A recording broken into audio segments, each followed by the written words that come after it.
प्रिय विद्यार्थियों, बहुत ही शानदार, बहुत ही शानदार, बहुत ही मोस्ट इंपॉर्टेंट सेशन आप लोग के समक्ष स्टार्ट होने वाला है।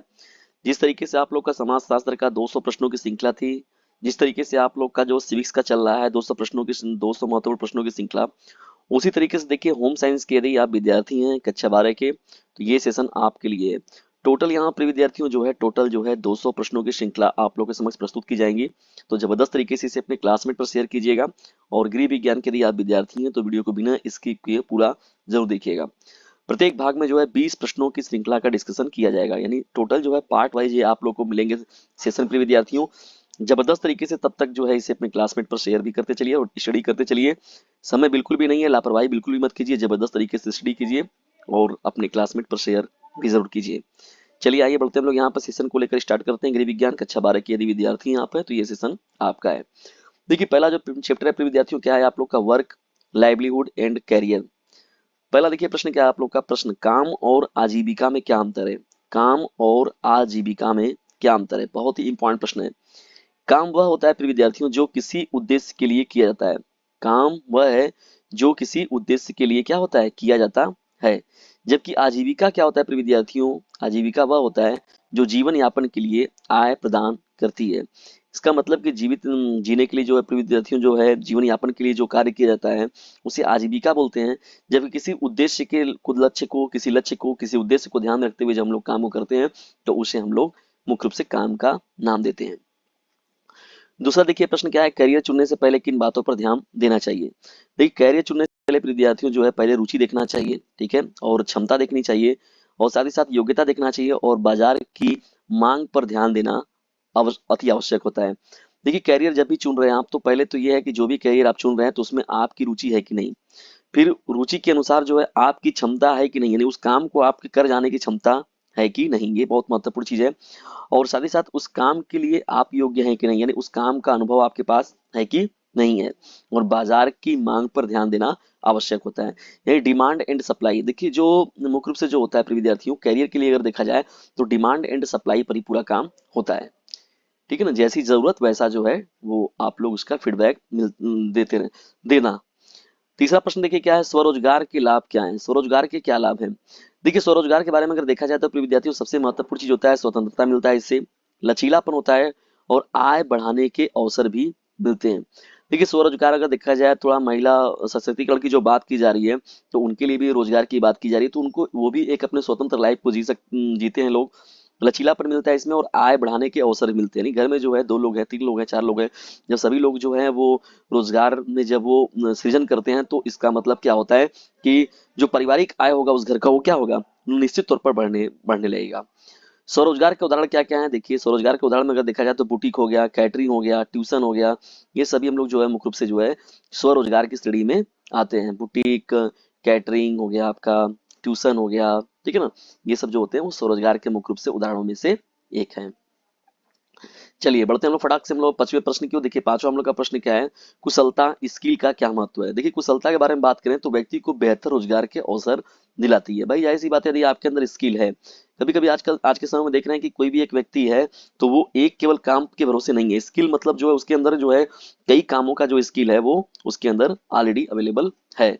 मतलब कि जब एक काम का डिमांड मतलब नहीं है, चीजें डिमांड नहीं है तो दूसरे काम को पकड़ लेता है, दूसरा काम का डिमांड नहीं है तो वो तीसरे काम को पकड़ लेता है। तो इस तरीके से जो है वो स्किल उसके अंदर होना बहुत जरूरी है, यानी कुशलता का होना बहुत ही जरूरी है। चलिए छठवें प्रश्न की ओर फटाफट शेयर भी करते चलिए तभी मजा आएगा। प्रिय विद्यार्थियों फटाफट इसे अपने क्लासमेट पर शेयर भी करते चलिए तभी मजा आएगा पढ़ने और पढ़ाने का। परिवार और करियर में संतुलन कैसे बनाए रखें। परिवार और करियर में संतुलन कैसे बनाए रखें। देखिए परिवार और करियर में संतुलन बनाए रखने के लिए अगर देखा जाए तो समय का प्रबंधन सबसे महत्वपूर्ण चीज होता है, यानी टाइमिंग का मैनेजमेंट बहुत जरूरी है। समय का प्रबंधन, यानी परिवार को भी ध्यान में रखते हुए कैरियर को भी ध्यान में रखते हुए काम करना। समय का प्रबंधन टाइम मैनेजमेंट जो होता है बहुत ही मोस्ट इंपॉर्टेंट होता है और प्राथमिकताओं को समझना चाहिए। प्राथमिकता का मतलब जो है कौन सी चीजें की प्राथमिकता किस समय है, यानी कैरियर की प्राथमिकता किस टाइम है उस समय पर, परिवार की प्राथमिकता किस समय पर, तो ये संतुलन जो है बैलेंसिंग जो है वो बनाकर चलना चाहिए। ठीक है, किसी एक तरफ जो है बहुत बैलेंस बनाकर बैलेंस्ड लाइफ के तौर पर जो है काम करना चाहिए। चलिए आगे बढ़ते हैं हम लोग चैप्टर नंबर 2 की ओर। देखिए चैप्टर 2 क्या है आप लोग का प्रिय विद्यार्थियों, क्लिनिकल न्यूट्रिशन एंड डाइटेटिक्स, देखिए यहाँ पर क्लिनिकल न्यूट्रिशन एंड डाइटेटिक्स जो है वो क्या होता है। सातवां प्रश्न देखिए यहाँ से स्टार्ट हो रहा है आप लोग का, प्रश्न संख्या 7, चिकित्सीय पोषण क्या है। चिकित्सीय पोषण क्या होता है। चिकित्सीय पोषण में अगर देखा जाए तो चिकित्सीय पोषण जो होता है बीमारियों के उपचार और प्रबंधन के लिए विशेष आहार योजनाएं, यानी चिकित्सीय पोषण जो होता है प्रिय विद्यार्थियों बीमारियों के उपचार और प्रबंधन के लिए विशेष आहार योजना होती है।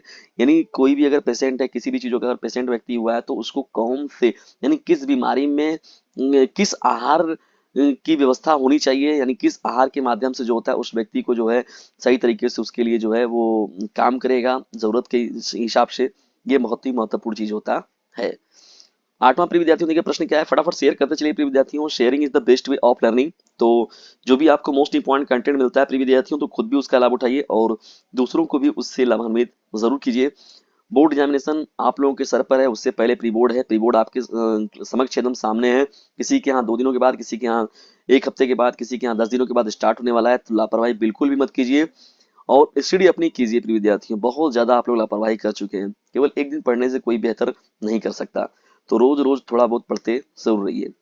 आठवें प्रश्न की ओर बढ़ते हैं, एनीमिया के रोगियों के लिए कौन से खाद्य पदार्थ उपयुक्त हैं। देखिए एनीमिया के बारे में हम लोग बात करें ना, कौन से खाद्य पदार्थ जो होते हैं वो उपयुक्त होते हैं।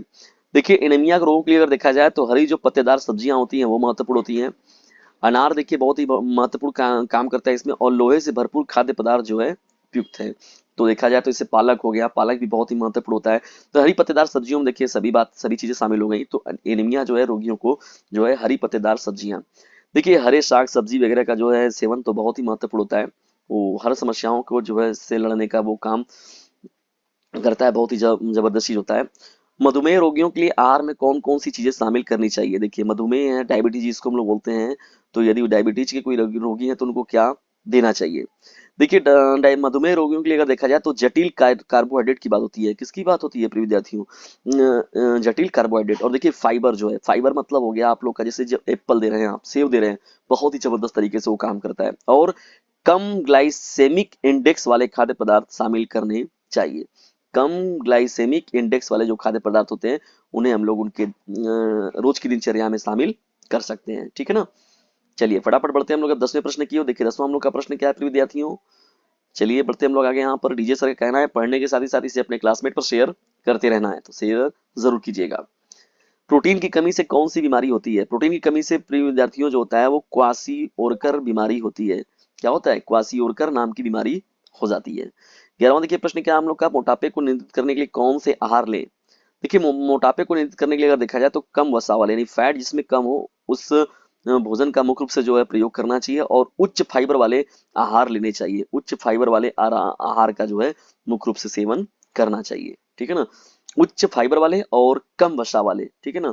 तो इससे मोटापा क्या होता है पर विशेष रूप से काम होता है और मोटापा नियंत्रित रहता है।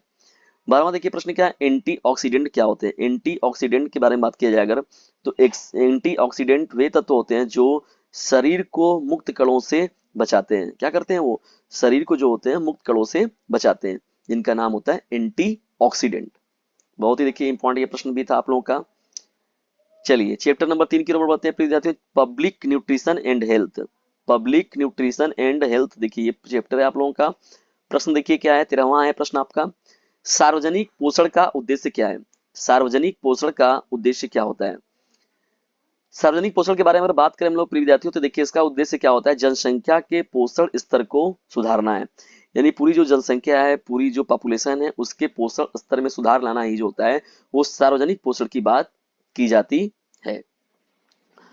कुपोषण के कारण क्या है। देखिए कुपोषण के कारण क्या है, 14वां हम लोग का प्रश्न है। कुपोषण के कारण अगर देखा जाए तो असंतुलित आहार, गरीबी और जागरूकता की कमी। देखिए अशिक्षित होना या शिक्षा का न होना, असंतुलित आहार, देखिए संतुलित रूप से आहार न लेना, वो भी कहीं ना कहीं से कुपोषण का कारण बनता है। गरीबी भी देखिए बहुत चीजें होती हैं, गरीबी बहुत परेशान करती है, रुलाती है, वो भी एक चीज हो गया इसमें। और चीजों का सही रूप से जागरूकता न होना भी क्या होता है, कभी कभी ये चीजें जो है नुकसानदेह होती है, ठीक है ना। चलिए बढ़ते हम लोग आगे, हम सब 15वें प्रश्न की ओर। देखिए 15वां प्रश्न क्या है हम लोग का, WHO जिसे बनाया गया है विश्व स्वास्थ्य संगठन ना, वर्ल्ड हेल्थ ऑर्गेनाइजेशन, WHO का मुख्य उद्देश्य क्या होता है प्रिय विद्यार्थी जानते हैं? वैश्विक स्वास्थ्य सुधार को लाना, यानी पूरे विश्व स्तर पर जो है स्वास्थ्य सुधार में काम करना। पूरे विश्व वैश्विक स्तर पर देखा जाए तो ये WHO की जिम्मेदारी है। किसकी जिम्मेदारी है? WHO की। अभी कोरोना महामारी में देखा जाए तो WHO जो है वो महत्वपूर्ण रूप से अपनी भूमिका निभाया था। 16वां देखिए प्रश्न क्या है? पोषण संबंधी शिक्षा क्यों महत्वपूर्ण होता है? भाई बहुत महत्वपूर्ण चीज है ये, यानी एक जो स्वस्थ शरीर में ही स्वस्थ मस्तिष्क का निर्माण होता है। ठीक है, इस बात को आप लोग जानते हैं, बहुत ही महत्वपूर्ण कथन है ये विवेकानंद जी का।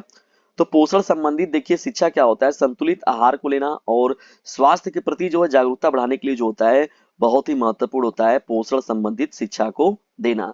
नहीं, किसी बच्चे को किसी व्यक्ति को हम लोग पोषण संबंधी शिक्षा दे रहे हैं तो इसका मतलब क्या हो गया कि पोषण संबंधी शिक्षा का मतलब हो गया कि इसे संतुलित आहार के बारे में और स्वास्थ्य के प्रति जागरूकता बढ़ाने के लिए हम लोग जो है महत्वपूर्ण रूप से काम कर रहे हैं।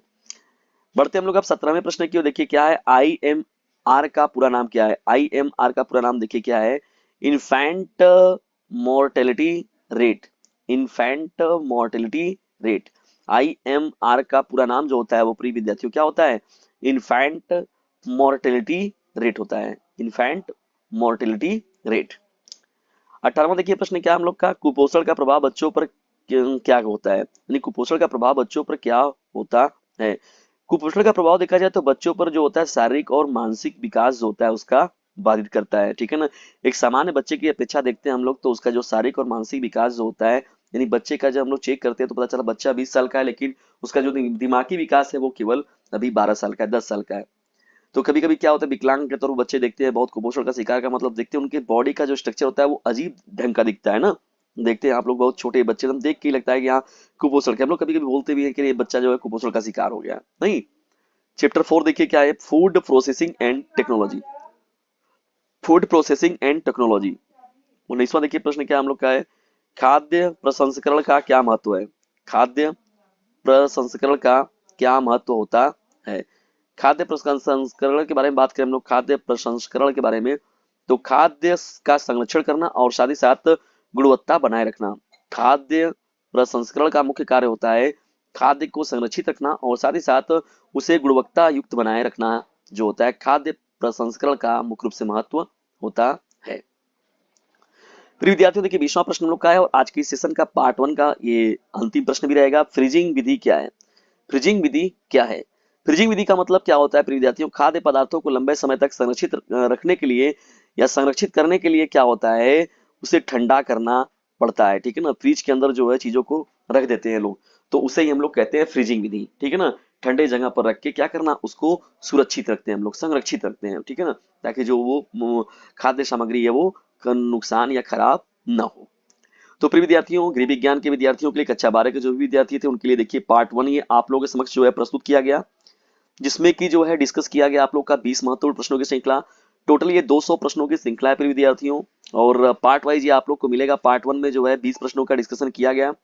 इसी प्रकार से जो अगले सेशन में हम लोग मिलेंगे तो वहां पर डिस्कशन होगा आपका 21वें प्रश्न से। जबरदस्त तरीके से इसे अपने क्लासमेट पर शेयर कीजिए और समाजशास्त्र और सिविक्स के यदि सीरीज को आप लोगों ने नहीं देखा है तो उसे जरूर देखिए क्योंकि उसमें जो लगभग 100 प्रश्न का जो है 120 प्रश्नों का डिस्कशन ऑलरेडी हो चुका है और प्री बोर्ड आपका स्टार्ट होने वाला है। जैसे ही आप लोगों को पेपर मिले विद्यार्थियों पेपर जरूर दीजिए ताकि मैं पेपर का भी आप लोगों के साथ अच्छे से डिस्कशन कर सकूं। और प्री बोर्ड के साथ ही साथ बोर्ड का भी जबरदस्त तरीके से तैयारी कराया जाएगा इस चैनल पर जिसका नाम है डीजे सर, लोगों के अंदर ज्ञान की पुंगी बजाने वाला, न कि गानों का रेमिक्स बजाने वाला।